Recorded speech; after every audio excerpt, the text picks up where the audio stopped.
Captain on the bridge. Alright, captains, we are back here on the bridge, and today, yes, we got some things to go over from Star Trek Online X feed, so on screen. Yes, captains, before we get into this video, do us a huge favor and hit that like button to help this video, but to help the overall channel out.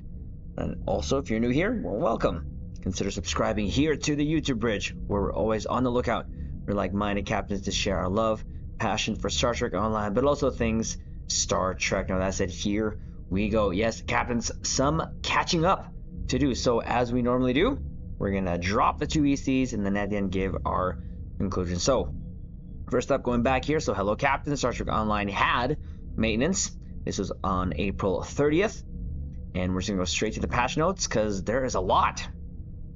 Yes, there's a lot. So the Echelon Intel Science Spearhead, this is for PC, added a ship customization template for the Echelon class that was missing in the ship customization interface. So I guess that is now live, and I guess maybe that was the reason why I wasn't seeing some Echelons, but there you go. That was already fixed. Next, now we're gonna go to the other patch note here quickly, which is, again, this was today's, or actually yesterday's, patch notes as a drop of this video. So this was for May 2nd. So general on PC, so fixed an issue that was preventing players from being able to claim the rewards from the event campaign. I was super surprised that people were able to already claim their 2025 event prize. So that means people were buying outright the event campaign and just doing the event even though they've already finished it. So there you go. We are not done yet, and that's okay. I think it took us like 4 or maybe like 4.5 campaigns to get it done, but that's okay. We are not in a rush. But to those who were waiting and because there was a problem with it, well, there you go. It is now fixed. Next, reduce some overzealous AFK penalty settings associated with Azure Nebula Rescue, which were causing false positives, resulting in some players receiving no marks upon TFO completion. I never knew that that was an issue, but there you go. That is fixed. Along, what also is fixed is the marks that are being given out for that. So someone pointed it out. Again, I guess we're doing it on our main who doesn't need the marks, but we were just getting whatever marks we could. And the first day we did it, well, there you go. We got the full marks, and you can get any of the reputation marks that you need. So that's for PC. Now console. Fix an issue that was affecting the Kith Intel Warbird T6 console power chronoton flicker. So that is done. There you go. Next up, a double experience event is set to start on PC tomorrow. So as the drop of this video, this is already on. So rise to the ranks in no time. So here you go. Attention, we're doubling our efforts to give captains the necessary experience to deal with threats to the galaxy. So from May 2nd up until May 6th. On PC, players will be able to enjoy twice the experience. So that's during this event. Content that provides skill points and expertise will reward a 100% 2 times bonus above normal amounts. This bonus will be available for all content that rewards skill points and expertise. So this helps us, especially when we're doing our paperwork. When we say paperwork to newer captains, that is my doffing and or admiralty, and we benefit from that. So there you go. That again is on PC. It has already started as the drop of this video and goes up until the 6th of May. So there is that. Now lastly, we're going to go over these two, which I think is pretty cool. So we'll go over this one first. So Command has authorized new intel.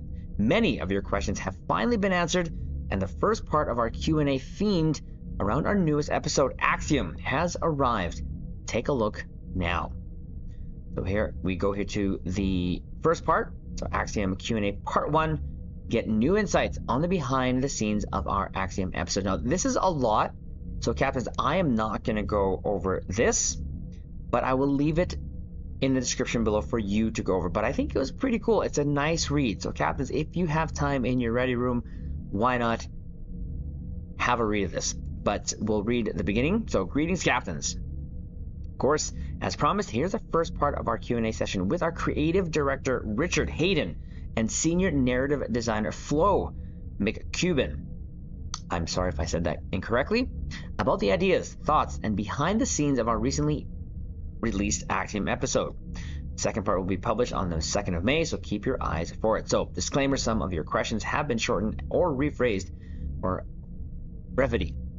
While some things were phrased in a way we simply couldn't answer due to potential spoilers and similar reasons, we thank you for your understanding. So again, as you can see here, the question is asked. So just for example, this first one, what are your current responsibilities? Do you work on story mission development, patrols, TFOs, new event activities? So we'll go over this one. So Rich, as a creative director, I'm responsible for the creative vision and direction of the game. So I work closely with Flo on story, concepting and development across all forms of content, defining a narrative to ensure the stories we're telling are both compelling and make sense from the Star Trek lore perspective, and liaise regularly with Paramount to ensure they do. I also work closely with folks such as Thomas Marone on the art side of things and Jeremy Randall on the game design / gameplay side of things, and Chris Barrecci and Mike Lopez for all things audio related, music and SFX.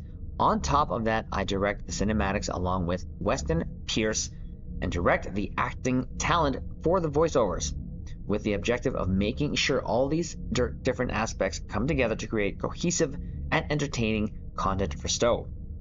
That's Rich. So Flo, hello, my title is Senior Narrative Designer, and my main focus is conceptual development and writing of episodic missions from kickoff till post-release support. At the moment, I'm also responsible for the narrative design of most patrols and TFOs.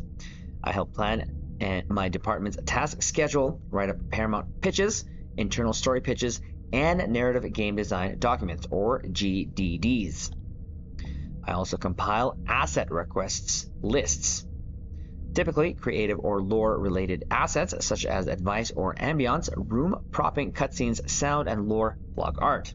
As a game writer, I'm responsible for the player-facing text in missions, release trailer, subtitles, and lore blogs, as well as related research and documentation such as style guides and lore GDDs.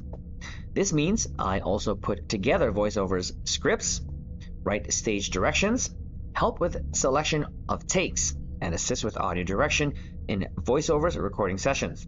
Sometimes I do other things, text reviews for the other departments, conceptual level design. For example, for Axiom and some of our upcoming content and character likeness reviews, although I'm always around to lend a hand on other games at DECA. My focus is Star Trek Online. So that's kind of cool. I almost wish that this was more of a video. I don't know, them doing this in a format where they're just reading the question and them answering, I think would have gone a long way in making it a little bit more personal. That's just my preference. We could have just sat here and watched it, or I could have linked it, but that is kind of the example of these blogs. So that's the first one, and you can see there's a bunch of questions here.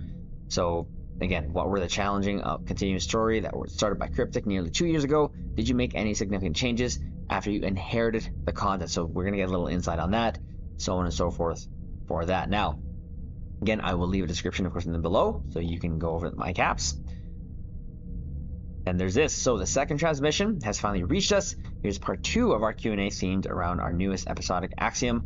Our creative director and senior narrative designer will give you additional insights into the episode, as well as some hints for future content.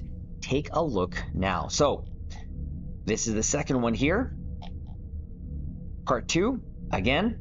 So greetings, captains. As promised, here's the second part of our Q&A session with our creative director, Richard Hayden, and senior narrative designer, Flo McCubbin, about the ideas, thoughts, and behind the scenes of the recently Axiom episode. If you missed the first part, of course, there's there. Again, I will link this below. So a lot of really good stuff here. Again, I will leave this here. I'm looking forward to the continuation of this episode. Now, we already did the playthrough, and spoiler alert, if you haven't yet, spoiler alert, I'm interested to see where this goes. Again, spoiler alert, we now know that the Iconians are more Borgonians. Now, the real thing that I'm really looking forward to finding out is what in God's green earth is this? Like, this looks nothing to me. Like, I'm not matching this with anything when it comes to Star Trek lore. So this is like brand new. So I'm wondering, I'm going to put the volume down here. This was the scene where this broke through right after we saved Hugh, and it's just this creature that just escapes. Don't know how it got out, and don't know how it's gonna sort of flow. You see that? But regardless, I'm looking forward to it. Now, I'm gonna say this. I do hope, if there are any DECA employees that watch this, I do hope that we get more episodes more frequently. The waiting of one episode per quarter kind of sucks. I'm just not gonna lie. I'm gonna be very truthful. The Iconian arc was such a great, and still one of my favorite arcs, because of how much content story we got, literally almost like month after month after month.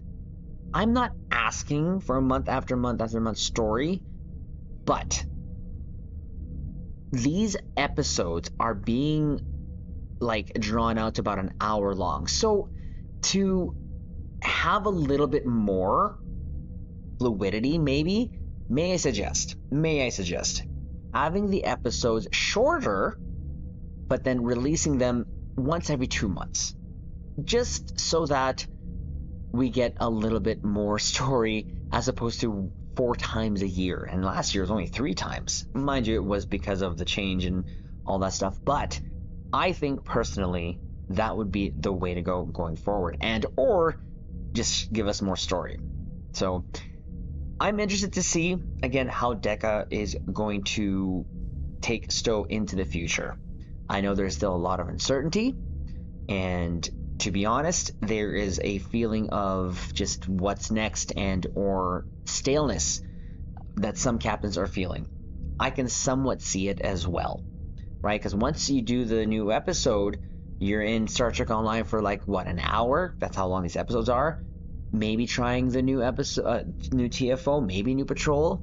And that's what they got to get back to too as well. With each new episode, each new event that correlates with it, need to give us some new TFOs at least, or new patrols. Now again, the transition period, I'm going to give them some grace, but hopefully moving forward they can give us that type of content so that we're busy more than just one night, because you can literally go through the new content in one night.